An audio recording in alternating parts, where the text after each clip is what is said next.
আমাদের জনসংখ্যার প্রায় অর্ধেকই নারী।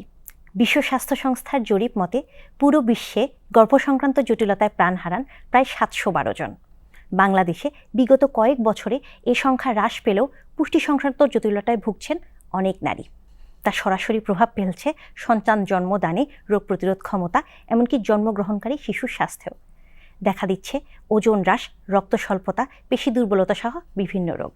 প্রিয় দর্শক, বাংলাদেশ টেলিভিশন চট্টগ্রামের খাদ্য ও পুষ্টি বিষয়ক নিয়মিত আয়োজন পুষ্টি কথায় আপনাদের সকলকে সাদর আমন্ত্রণ জানাই। আমি ডক্টর বুশরা। আজ আমাদের বিষয় গর্ভাবস্থায় নারী পুষ্টি। আর এই বিষয়ে আলোচনার জন্য আজ আমাদের স্টুডিওতে উপস্থিত আছেন বিশিষ্ট প্রসূতি ও স্ত্রীরোগ বিশেষজ্ঞ ডক্টর শামীমা হাসনাত, সহকারী পরিচালক, ক্লিনিক্যাল কন্ট্রাসেপশন, জেলা পরিবার পরিকল্পনা কার্যালয়, চট্টগ্রাম। ম্যাডাম, আজকে আমরা আপনাকে আমাদের স্টুডিওতে পেয়ে খুবই আনন্দিত। আপনার কাছে আমার প্রথম প্রশ্ন, গর্ভাবস্থায় নারী পুষ্টি নিশ্চিত করা কেন খুবই জরুরি, এবং তা যদি করা না হয় তাহলে নারী ও জন্মগ্রহণকারী শিশুর স্বাস্থ্যে কী কী সমস্যা দেখা দিতে পারে? গর্ভাবস্থা কোনো নারীর কোনো রোগ বালায় না, একটা নারী জীবনের পূর্ণতা পাওয়ার অধিকার। নারী পুষ্টি গর্ভাবস্থা অনেক বেশি গুরুত্বপূর্ণ, কারণ ওই গর্ভস্থ ভ্রূণ বৃদ্ধি পায় ধীরে ধীরে ওই নারীর দেহেই। একটা নারী যদি গর্ভাবস্থায় তার পুষ্টিকর এবং সুষম খাওয়া খায়, তখনই আমরা পেতে পারি একটা সুস্থ সবল আমাদের নবজাতক। একটা নারী যদি তার সুষম খাদ্যের ঘাটতি হয়, তাহলে আমরা অনেক জটিলতায় পড়তে পারি। প্রথম হচ্ছে তার গর্ভাবস্থায় গর্ভকালীন নারীর রক্তশূন্যতা, ভিটামিন, আয়রন, ক্যালসিয়ামের ডিফিসিয়েন্সি হতে পারে। গর্ভস্থ ভ্রূণটা সঠিকভাবে বেড়ে না উঠতে পারে।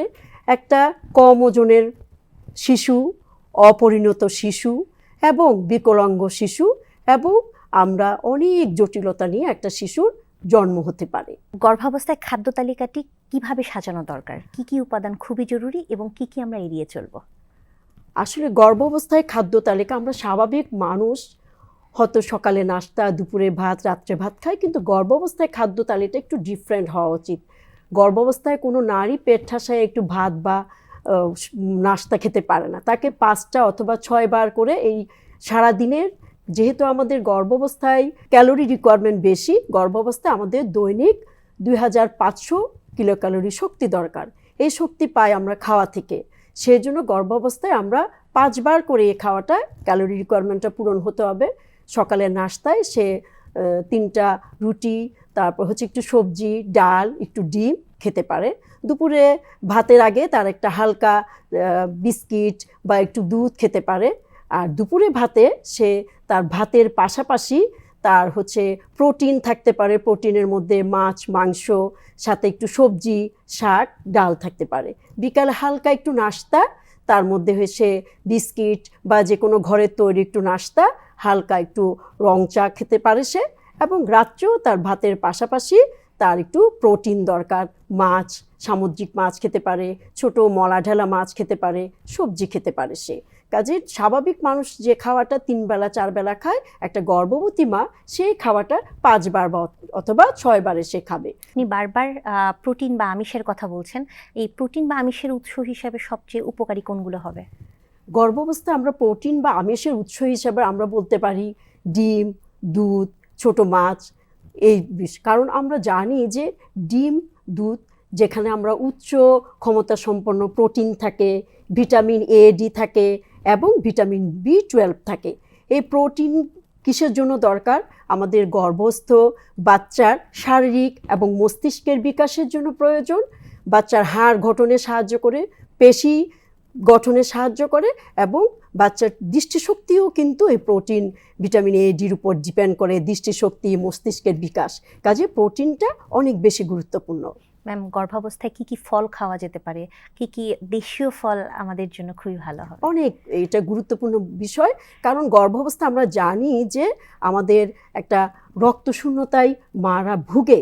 সেই জন্য আমরা বলবো যে আমাদের দেশীয় ফল অনেক বেশি দরকার। যেমন আমাদের পেয়ারা আছে, পাকা পেঁপে আছে, আম আছে, আমাদের অনেক বেশি এই ফলগুলি আমরা খাদ্য তালিকায় রাখতে পারি। আপনি বললেন গর্ভাবস্থায় একজন গর্ভবতী নারীর কিছু বাড়তি খাবারের প্রয়োজন রয়েছে, বাড়তি কিছু ক্যালোরির প্রয়োজন রয়েছে। এই অবস্থায় কতটুকু বাড়তি ওজন স্বাভাবিক?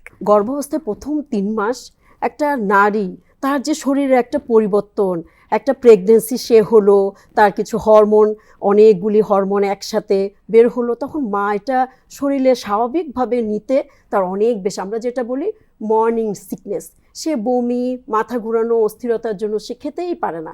কাজে প্রথম 3 মাস মার ওজন খুব একটা বেশি বৃদ্ধি পায় না। আমরা তখনই বেশি ফোকাস করব যখন 3 মাস পার হয়ে যাবে। 3 মাস পরে প্রতি মাসে তার কমপক্ষে 3 থেকে 4 কেজি ওজন বৃদ্ধি দরকার, এবং পুরা প্রেগনেন্সিতে তার স্বাভাবিকভাবে 11 থেকে 16 কেজি ওজন বৃদ্ধি পাবে যদি সে সুষম এবং সম্পূরক খাওয়া, পুষ্টিকর খাওয়া সে খায়। অনেক সময় দেখা যায় ডাক্তাররা ক্যালসিয়াম, আয়রন, ফলিক অ্যাসিড এরকম বিভিন্ন সাপ্লিমেন্ট দিয়ে থাকেন। আমাদের চারপাশের খাবার থেকেও কি আমরা এই ধরনের ভিটামিন ও মিনারেলগুলো গ্রহণ করতে পারি? পারি। আমরা সাধারণত গর্ভাবস্থায় গর্ভবতী নারীদের প্রতি আমরা বলি যে প্রথম 3 মাসে কোনো মেডিসিনই খাবে না এক্সেপ্ট সে ফলিক অ্যাসিড। ফলিক অ্যাসিড যেটা সাপ্লিমেন্টেশন হিসাবে ট্যাবলেট ফর্মে পাওয়া যায় 5 মিলিগ্রাম, এই ফলিক অ্যাসিডটা অনেক বেশি গুরুত্বপূর্ণ। আমরা ভাবি যে অনেকে যে একটা গর্ভভ্রূণ বাড়ে 5 মাস 6 মাস, আসলে একটা গর্ভাবস্থায় ওই প্রথম 8 to 10 উইকসেই একটা সম্পূরক বাচ্চা জন্ম হয়। তখন যে ফলিক অ্যাসিডের ডিফিসিয়েন্সিতে বাচ্চার বিকলাঙ্গ এবং জন্ম ত্রুটি নিয়েও বাচ্চা হতে পারে, সেজন্য ফলিক অ্যাসিডটা অনেক বেশি গুরুত্বপূর্ণ। এরপরে 3 মাস পরে আমরা আয়রন, ক্যালসিয়াম এগুলি সাপ্লিমেন্টেশন দিই। পাশাপাশি খাওয়ার তালিকায় আমাদের আশেপাশে যে আমাদের সবুজ শাকসবজিতেও কিন্তু প্রচুর ক্যালসিয়াম আছে। আমাদের যে ছোট আমাদের দেশে মলা ঢেলা মাছ আছে, আমাদের সে বাড়ির কাছে গ্রামে যদি আঙ্গিনায়ও একটু কচু শাক, সে কচু শাক এবং আমাদের যে কলা, পাকা কলা, সেগুলিও কিন্তু আয়রনের অনেক বেশি উৎস। কাজে এই খাওয়াগুলি যদি একটা গর্ভাবস্থা একটা নারী এই খাওয়াগুলি আশপাশের খাওয়াগুলিও যদি সে খায়, তাহলে সে রক্ত স্বল্পতায় ভোগার সম্ভাবনা কম। আর কি কি শাকসবজি গর্ভবতী নারীর জন্য খুবই উপকারী? আসলে আমরা বলি যে প্রেগনেন্সিতে সবচেয়ে যেটা সমস্যা হয় কোষ্ঠকাঠিন্যে ভুগে, আমরা সেজন্য তাদের খাদ্য তালিকায় বলি যে প্রচুর শাকসবজি খাবে। আমাদের লাল শাক আছে, পালং শাক আছে, আশেপাশে কচু শাক তো বললামই। সবজির মধ্যে আমাদের যেমন মিষ্টি কুমড়া, গাজর, লাউ সব খেতে পারবে। এই শাকসবজি যদি সে বেশি খায়, তাহলে যে তার যে একটা কনস্টিপেশন, কোষ্ঠকাঠিন্য, সেটা ভুগবে না। কোষ্ঠকাঠিন্য সে যদি না ভুগে, তাহলে তার হজমেরও ঠিক থাকবে এবং তার রুচি আসবে, তার খাওয়ার ইচ্ছা বাড়বে। অনেকেই গর্ভাবস্থায় কিন্তু সর্বপ্রথম ডায়াবেটিস নামক রোগটির সাথে পরিচিত হয়ে থাকে। যদি গর্ভাবস্থায় ডায়াবেটিস হয়ে যায়, তখন তার খাদ্য তালিকাটি কেমন হবে? গর্ভাবস্থাটা হচ্ছে এমন একটা জায়গা যে অনেক মা দেখা যায় যে সে প্রেগনেন্সির আগেই সে ডায়াবেটিক। তখন আমরা ওই 2 রকমের ডায়াবেটিক সাধারণত, একটা হচ্ছে প্রেগনেন্সির আগে ডায়াবেটিস, আর একটা হচ্ছে প্রেগনেন্সিতে প্রথম তার ডায়াবেটিস সে ধরা পড়লো।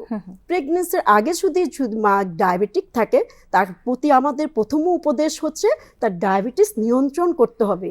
তার ফাস্টিং ব্লাড সুগার এবং 2 আওয়ার্স ব্লাড সুগার দুইটাই নিয়ন্ত্রণ করে সে ইনসুলিন নিক বা অ্যান্টিডায়াবেটিক নিয়ে নিয়ন্ত্রণ করে সে বাচ্চা নেবে। কারণ অনিয়ন্ত্রিত ডায়াবেটিস অবস্থায় যদি বাচ্চা নেয়, অনেক জটিলতা, মারও জটিলতা হতে পারে এবং বাচ্চারও জটিলতা হতে পারে। বাচ্চার গর্ভস্থ, বাচ্চার অ্যাবর্শন হতে পারে, তারপর হচ্ছে একটা কনজেনিটাল অ্যাবনর্মাল বাচ্চা জন্ম নিতে পারে। আর যদি সে, তাহলে ওই মাদের ক্ষেত্রেও আমরা বলবো যে তার একটা খাদ্য তালিকা, এবং যেই মা প্রেগনেন্সি আগে সে জানতোই না, সে প্রথম ডায়াবেটিস ধরা পড়লো, সেটাকে বলে আমরা জেস্টেশনাল ডায়াবেটিস, তখন আমরা মাকে প্রথমে তার একটা খাওয়ার তালিকা, তার হচ্ছে একটু হালকা ব্যায়াম, হাঁটাহাঁটি, এরপরও যদি কন্ট্রোল না হয়, তখন আমরা কিছু ড্রাগ, ইনসুলিন, ম্যাটফর্মিং এগুলি দিতে পারি। খাওয়ার তালিকাটা কেমন হবে?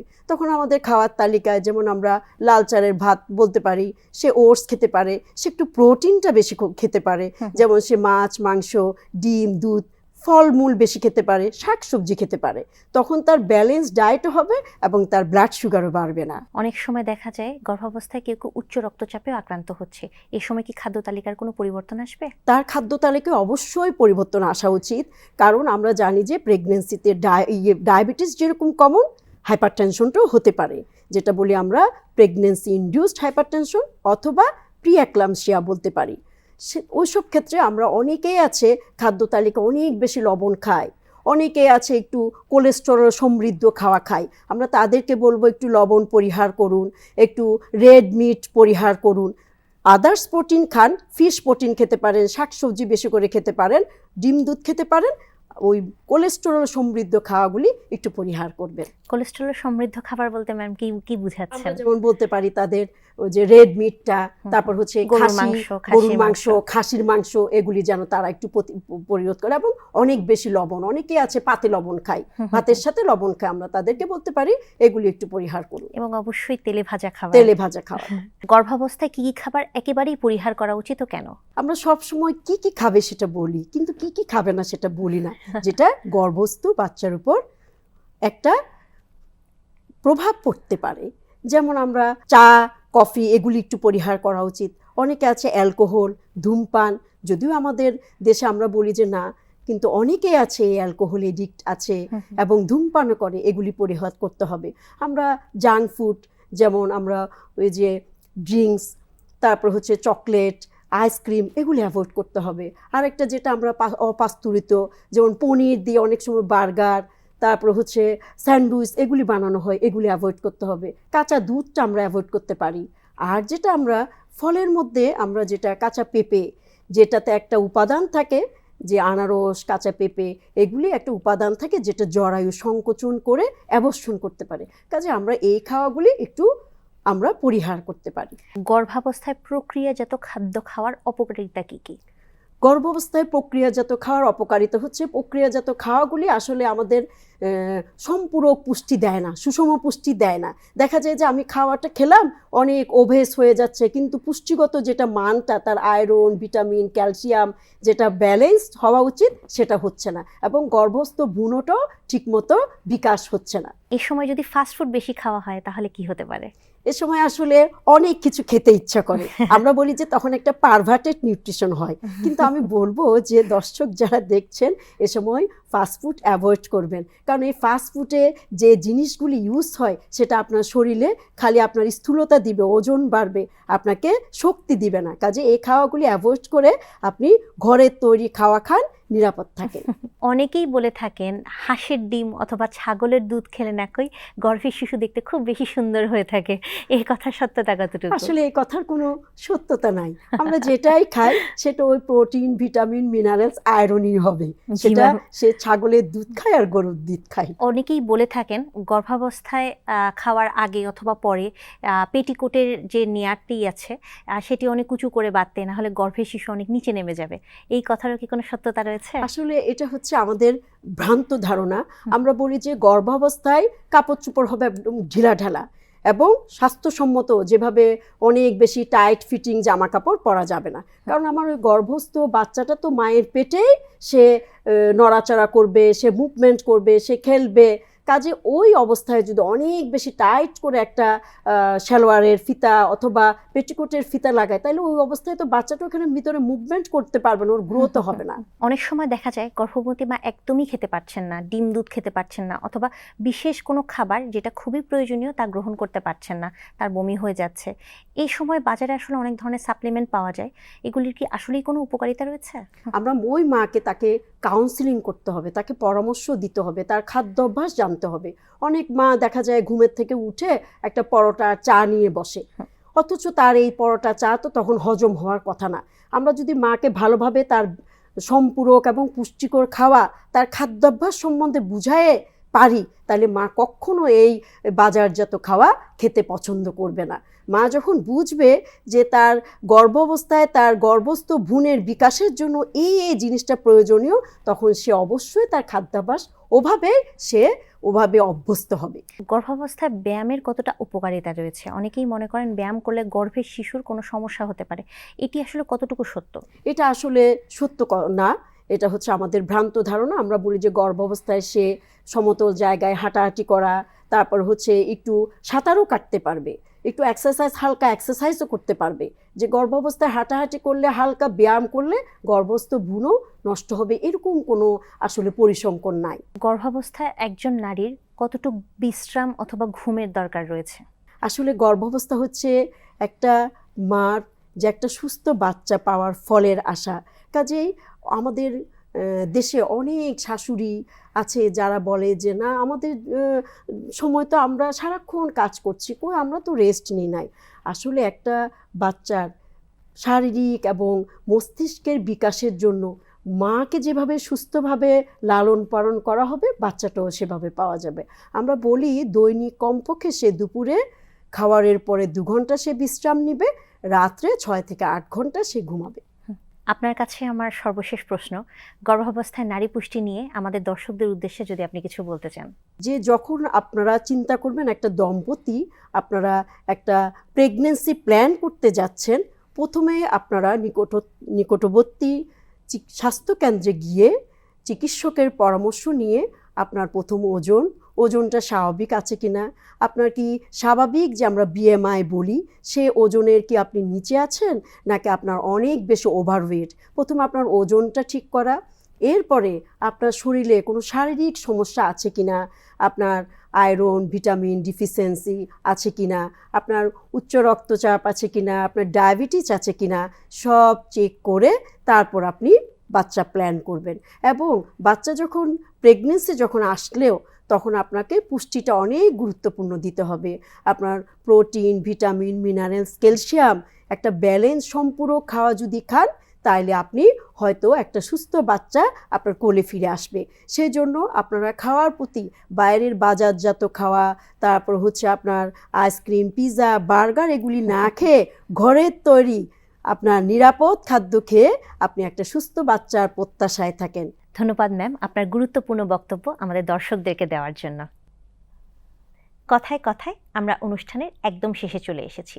পরবর্তীতেও এমনই কিছু গুরুত্বপূর্ণ বিষয় নিয়ে আপনাদের সামনে আবার আসবো এই প্রত্যাশায় আজ এখানেই বিদায় নিচ্ছি। সবাই ভালো থাকুন, সুস্থ থাকুন, বাংলাদেশ টেলিভিশন চট্টগ্রামের সাথেই থাকুন।